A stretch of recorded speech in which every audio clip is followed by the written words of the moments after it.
You know, it's interesting when Paul was writing down and recording the passage that we just read about the Lord's Supper. The Corinthian church that he was writing about, was actually facing quite a bit of problems. And if you read that chapter of 1 Corinthians 11, what you're going to see is Paul is basically addressing those problems. The church, much like ours, had people from all walks of life. And so their practice in taking the Lord's Supper was actually to have an actual meal first. So they would come in and they would dine together. And everybody would bring their own food, and everybody would bring their own drink.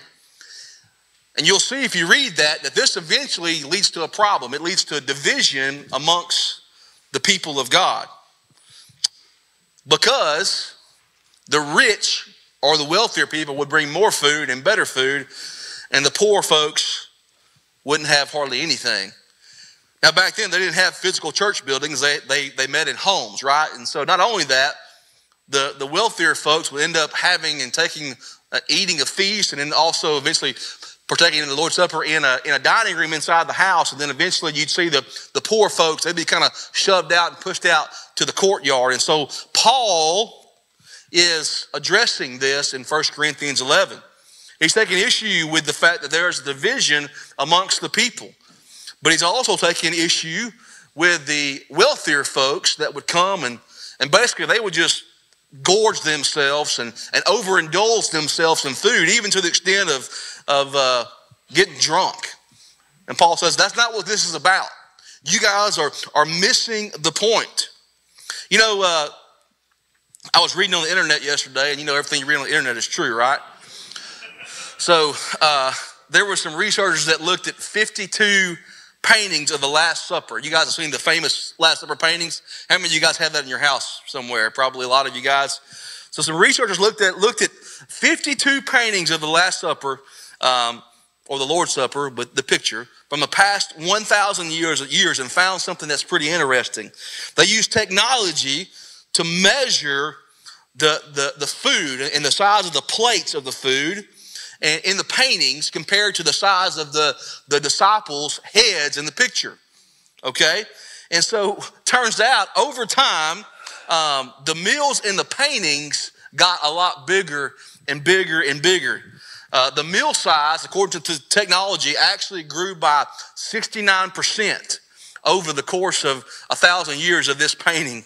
And the plates by 66% and the bread by 23%.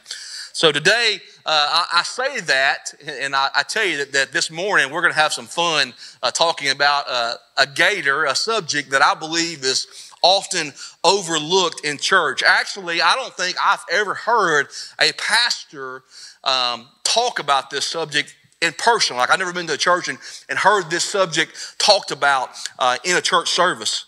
So the gator, or the sin that we're talking about this morning in this list of 7 deadly sins, is what? Gluttony. You guys knew it. You figured it out, didn't you? Now, I said that I was going to wait to the very end to talk about this sin because I wanted to lose about 30 pounds first. But I decided about midweek that I was going to do this, and I tried to lose 30 pounds from about Wednesday to Saturday, and it didn't work out. So I apologize. And you guys have to bear with me. So I'll be preaching to myself this morning. So just get ready for that. Anyways, do you guys remember a few years back? I think it was 2013, 2014, something like that, where when the mayor of New York City, I got to get something in a second, but the mayor of New York City, Bloomberg, tried to ban. Yeah, grab that for me. It's right there on the refrigerator. Tried to ban supersized soft drinks. Y'all remember this? And people lost their minds, which I understand as Noah's going to bring out here in a second, because I'm a big fan of those myself. Where you at? Where'd he go? Coming up. There he is. I had to give me one of these things. You know, how many of you know if you stand between a good old country person and their Sonic Route 44, you're going to have problems? Huh? So, anyways, thankfully, I guess, for the people of New York City, that didn't actually end up ever being enacted. I think it was struck down by the Supreme Court or some court somewhere. But it was an interesting thing, and it was an attempt by his part to try to deal with some of the health issues that he saw going on there in New York City.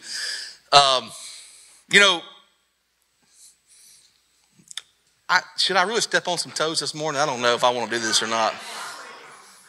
Back about 10 years ago, around that time, something else also happened. There were some cups that started to get real popular in America by the name of Yeti cups. Like before then, I don't know, there were some big cups, but all of a sudden, Yeti cups. Everybody had to have a Yeti cup. First, you had to pay like $60 for a Yeti cup. Then they started figuring out at Walmart how to make them for like $8, and everybody was like, "Oh man, this is great." They did the same exact thing. They keep ice and they're big, and I can get them for $8. So we did that, and there was a few other brands that came out. Well, here recently, another cup manufacturer has showed up on the scene by the name of Stanley, and they're making these big, huge, massive cups. And those things are being bought out like crazy. My wife's holding one right now, by the way. Miss Sybil, you got yours? Where you at, Miss Sybil? She can hear this. There she is. Oh, look, she got it back there. I bought one for Miss Sybil a few weeks ago. See that? They're hard to get your hands on today. And, actually Stanley, they weren't even planning on that happening. Stanley makes tape measures and stuff like that. Kind of like cheap tools, hammers, stuff like that. And they made one cup like that, and all of a sudden somebody bought them, and now that's pretty much all they're doing. They're running crazy.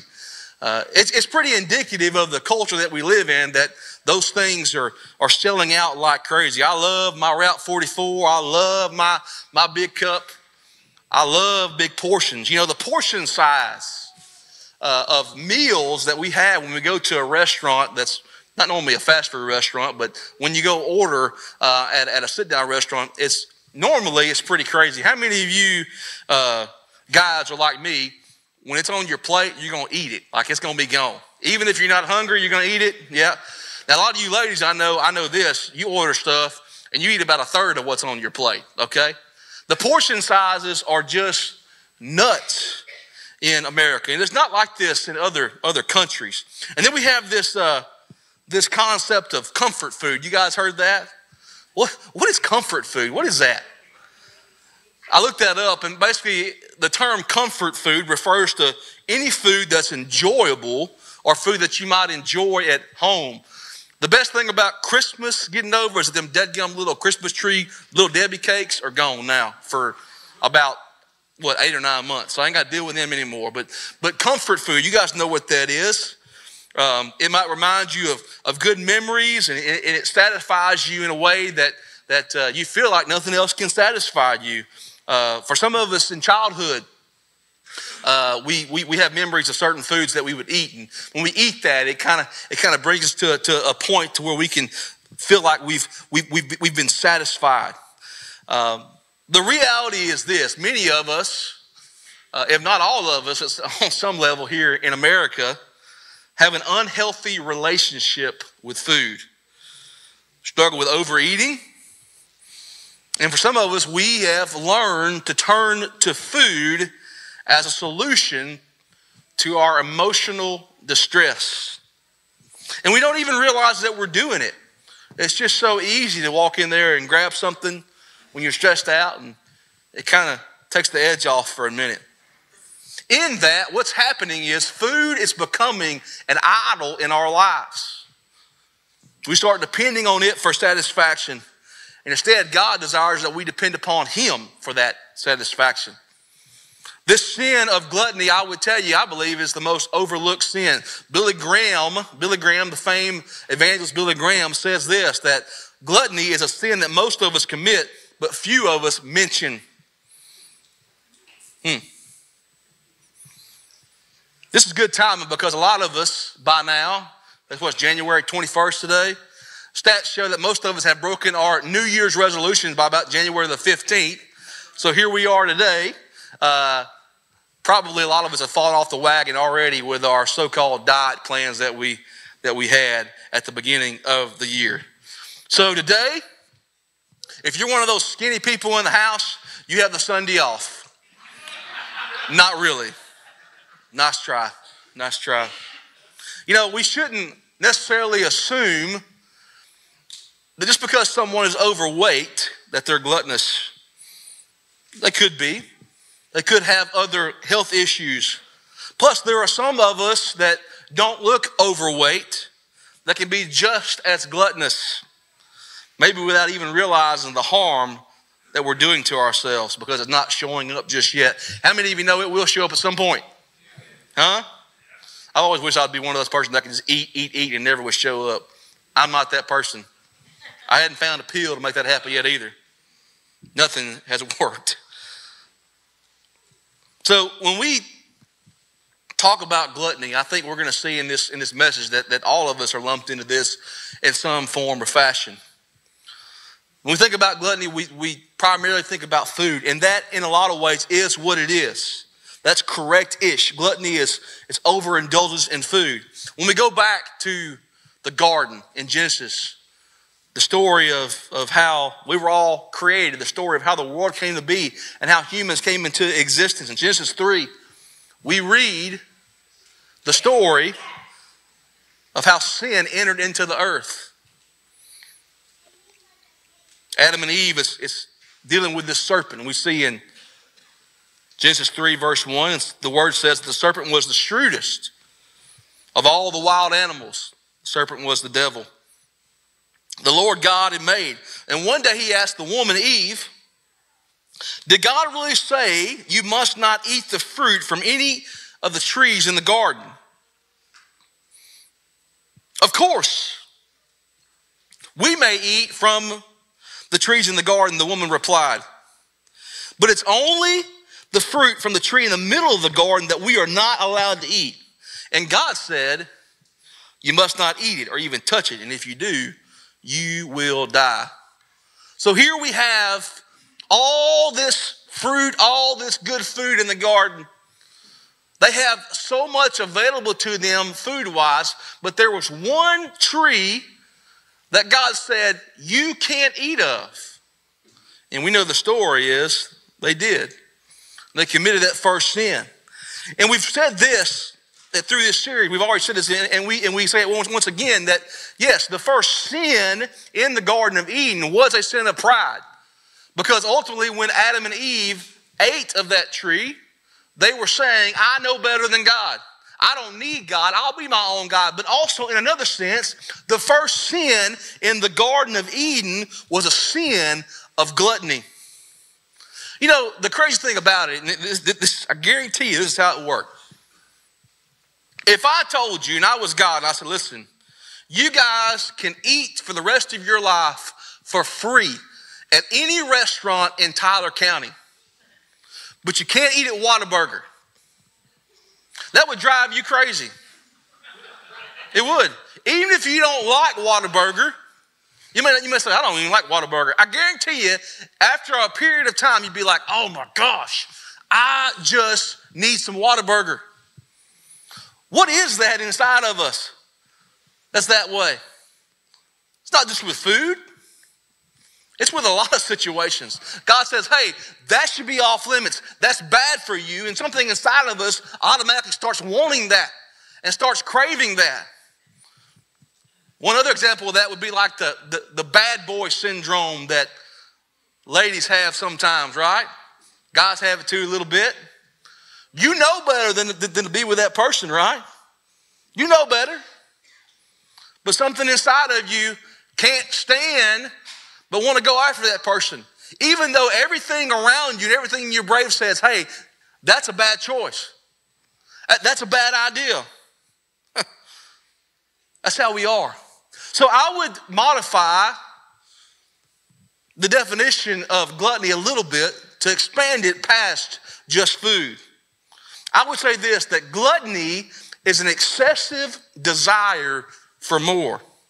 It's not necessarily putting more food in our mouths. It's not the action, it's the mentality that is gluttony. It's the thought process that we have. Two infamous cities in the Bible, Sodom and Gomorrah, you've probably heard about them. They were cities that were known for their terrible sin in the book of Genesis. Have gone down in history. And they were full of all kinds of perversion and sexual immorality. So bad that in Genesis 19, two angels visit a guy by the name of Lot who lived in Sodom. Lot took him in, and they actually, the word says that they were going to kind of hang out at his house for a while.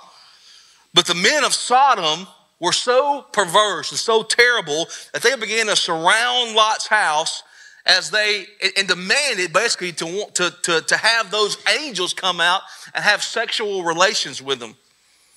Angels. This is crazy. And so God is watching all this, and he sees how bad things have gotten in this city, these cities, Sodom and Gomorrah, and he decides, hey, enough is enough, and decides to destroy these cities. Abraham, who you know of, one of the Mount Rushmore figures of Christianity, he's actually a cousin of this guy by the name of Lot who was living in Sodom. And Abraham, on behalf of Lot and the people there, actually asked God to spare the city if there were enough godly people there. But ultimately, if you read, God determines that there's not enough. And so Lot and his family get a warning from the angels to leave the city fast and not to look back. And they do leave, and as they leave, God destroys Sodom and Gomorrah with fire and sulfur from the sky. You know the story, Lot's wife looks back too, and she turns into a pillar of salt. Shouldn't have done that. You know, most of us think that we know the sin of Sodom. You say, well, the issue with Sodom was that they were sexually immoral. The immorality was so offensive to God that he just couldn't stand it and he had to get rid of it. Well, yeah, but no, that's not actually the sin that offended God the most in Sodom. We see the answer. We see this in Ezekiel chapter 16, verse 49. The word says this about Sodom, that Sodom's sins were actually what? Pride, gluttony, and laziness, while the poor and needy suffered outside her door. How many of you knew that? The sin of Sodom was pride, gluttony, and laziness. See, the people of Sodom, man, they were living it up. They had excess. They surely enjoyed abundant food and all kinds of material wealth. And in this situation, as God is, or Ezekiel is telling us about the sin of Sodom, we see that gluttony was not just about the food. It was about the lifestyle of overindulgence that these people had. This mentality of gluttony that was prevalent in that culture. We shouldn't think that gluttony is just about food. It is about food, but it's more than that. Gluttony is consuming more of anything than you should. It's the refusal to say, that's enough. The people of Sodom were so focused on their own pleasure and comfort that they neglected the needs of others, particularly the poor and the needy, the scripture says. And this mentality, this gluttonous mentality, basically leads to a self-centeredness. And that self-centeredness eroded the fabric of the culture. And that's why the sexual immorality and the perversion came in like it did. As gluttony takes over, and that mentality takes over, everything becomes blurred. What's right and what's wrong gets pushed down to number two. And our desires, what we want and what feels good for us and what we want to consume becomes number one. See, when a society becomes gluttonous, people quit caring about each other. They quit helping each other. And they begin taking advantage of each other, especially those that are vulnerable. I'm growingly concerned about the presence of pedophilia in our culture today. Not only that, sex trafficking that's happening. It's what it is. That's people taking advantage of people that can't help themselves. I don't know. I'm like a lot of you guys. I try to keep up with all the different things that are being released and the Epstein people and all this kind of stuff that were there on the island supposedly. I don't know what's true, what's not true. I have no idea. But all I can tell you is something's going on. Something has gone on in that situation, in other places in our culture and the world, and this pedophilia thing is real.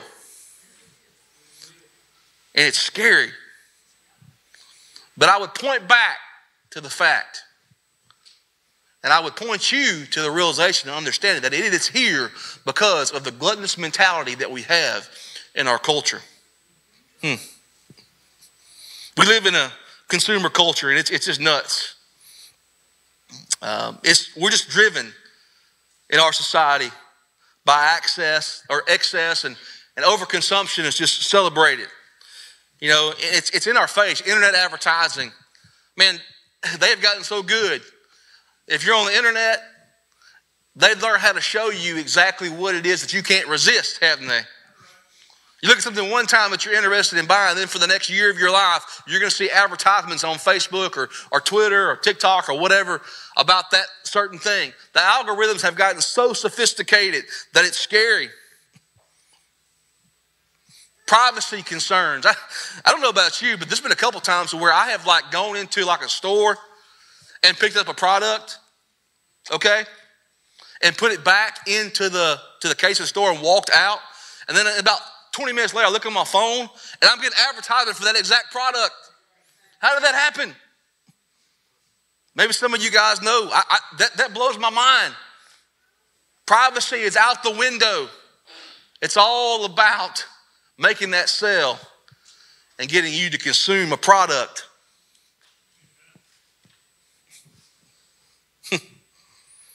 There's a guy by the name of Solomon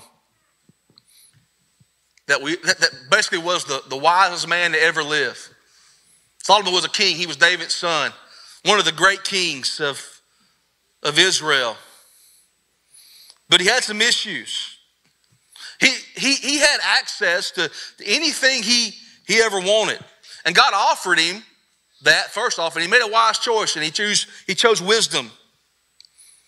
But he still faced struggles in his kingship because he had access to so many things. In the book of Ecclesiastes, it's basically him reflecting and pontificating, for lack of a better word, on all sorts of things in life. It's his thoughts on big questions. And in Ecclesiastes chapter 2, verses 1 through 11, we see him, in a sense, talking about gluttony and pleasure, and the fact that he went on a mission to try to see if he could find real, true, lasting satisfaction in those things. Let's read it together in verse 1. Solomon said, I said to myself in this experiment, come on, let's try pleasure. Let's look for the good things in life. But I found that this too was meaningless. So I said, laughter is silly. What good does it do to seek pleasure? After much thought, I decided to cheer myself with wine. And while seeking wisdom, I clutched at foolishness. In this way, I tried to experience the only happiness most people find during their brief life in this world. I also tried to find meaning by building huge homes for myself. And by planting beautiful vineyards. I made gardens and parks, filling them with all kinds of fruit trees. I built reservoirs to collect water, to irrigate my many flourishing groves. I bought slaves, both men and women, and others were born into my household. I also owned large herds and flocks, more than any of the kings who had lived in Jerusalem before me. I collected great sums of silver and gold, the treasure of many kings and provinces. I hired wonderful singers, both men and women. I had many beautiful concubines. I had everything a man could desire. So I became greater than all who had lived in Jerusalem before me, and my wisdom never failed me. Anything I wanted, I would take. I denied myself no pleasure. I even found great pleasure in hard work, a reward for all my labors. But as I looked at everything I had worked so hard to accomplish, it was all so meaningless. Like chasing the wind. There was nothing really worthwhile anywhere. Even with all this wealth, Solomon finally comes to the conclusion that nothing will satisfy him. Nothing will bring him true joy and happiness outside of the Lord. You've heard the saying, too much good thing is not a good thing. That's true. Solomon built the first temple in Jerusalem. That's one of the things he's mainly known for. And it was amazing. It was huge. And it was covered in gold inside, making it just so shiny. And it was grand. The best craftsmen worked on it. They carved out all kind of detailed designs, used the finest materials. It was a special place for worship and one of the most beautiful buildings of his time. In 1 Kings 6:38, the word says that the entire building in 1 Kings 16:38 or 6:38, the entire building was completed in every detail by mid-autumn in the month of Buell during the 11th year of its reign. So it took 7 years to build the temple. That's a long time to build a building, isn't it? 7 years. But guess what? Solomon also built something else.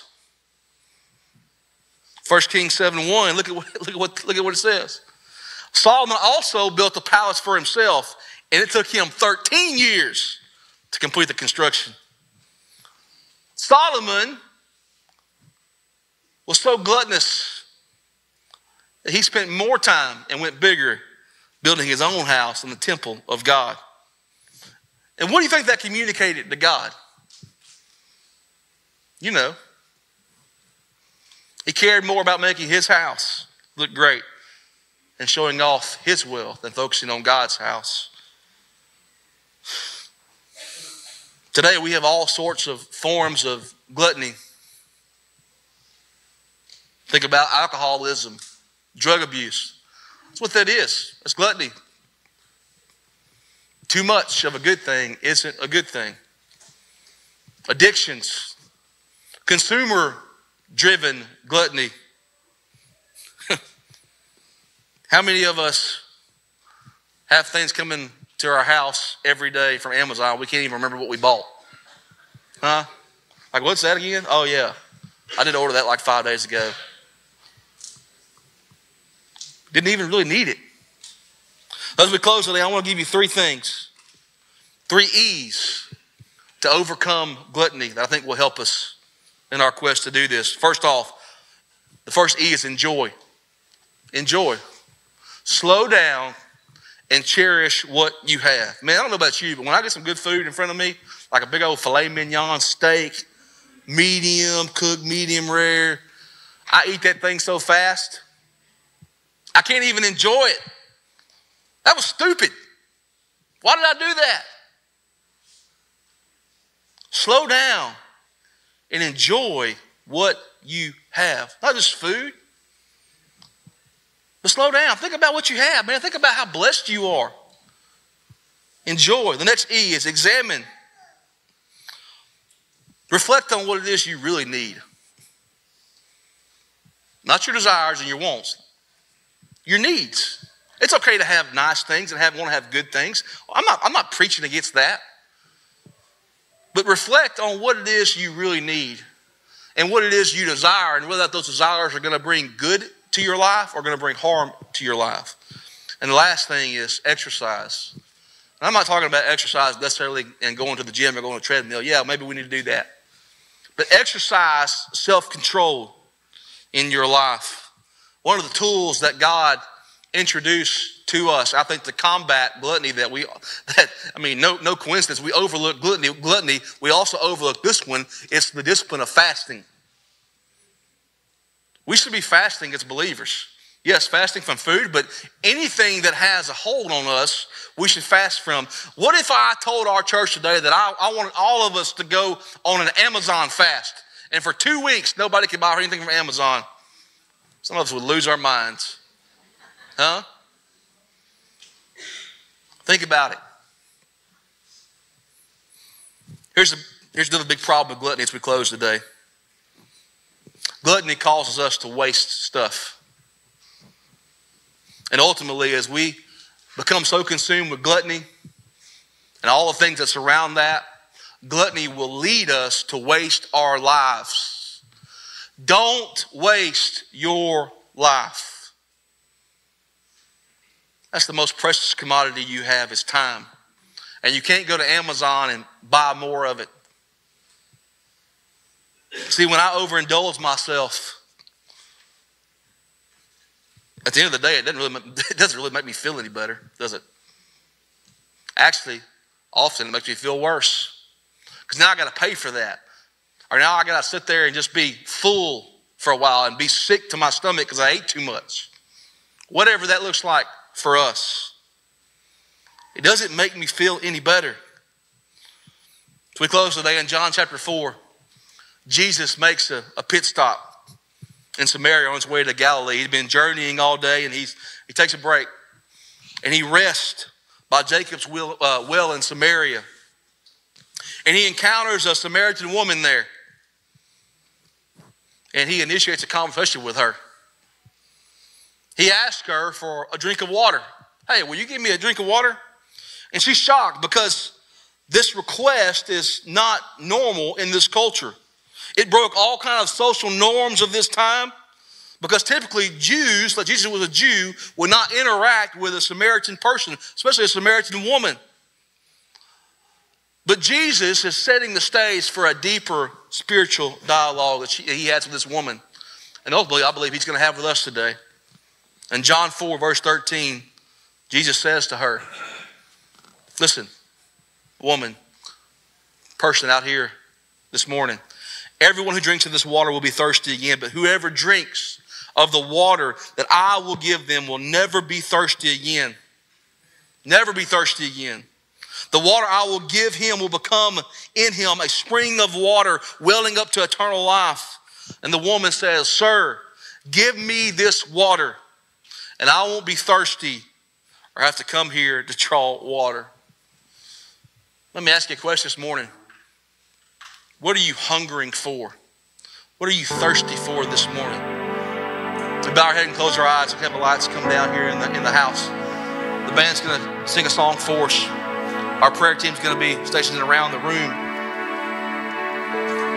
This morning, I trust that God's dealing with you on something. He's dealing with me. For some of us, maybe it's the question, are we hungry for God? Do we desire God? Some of us have tried to fill a hole in our life with all sorts of things, and it hasn't worked, and it's not working. And today, Jesus approaches you like he approached that Samaritan woman at the well and says, hey, I got something that will satisfy you, where you will thirst no more. Today, Jesus comes to you. He stands at the door of your heart, and he knocks, and he desires to come into your life and to quench the thirst, to give you the fresh start, the second chance that you so badly need. Today, if you want to trust Jesus Christ as Lord and Savior for the first time, the good news is you have that opportunity. You may not have that opportunity next week. You're not guaranteed anything past today, but today you have the opportunity. And if that's you, I very simply want to ask you to pray this prayer along with me. Jesus, I know that I need you. Jesus, I know that I have tried to fill my life up with all sorts of things to bring me contentment and happiness and joy, and it hasn't worked. So today, I'm inviting you to come into my life and come into my heart and change me. Jesus, will you save me? I believe that you came and you lived and you died on the cross and you rose again, and I want a relationship with you. Come into my heart. And we believe, folks, if you pray that prayer or something like that, Jesus will come in and make his home inside of you. We'll come in and give you that new start that you need. For the rest of us today, as we're thinking about this conversation we've had about gluttony, what is it that's dominating your life?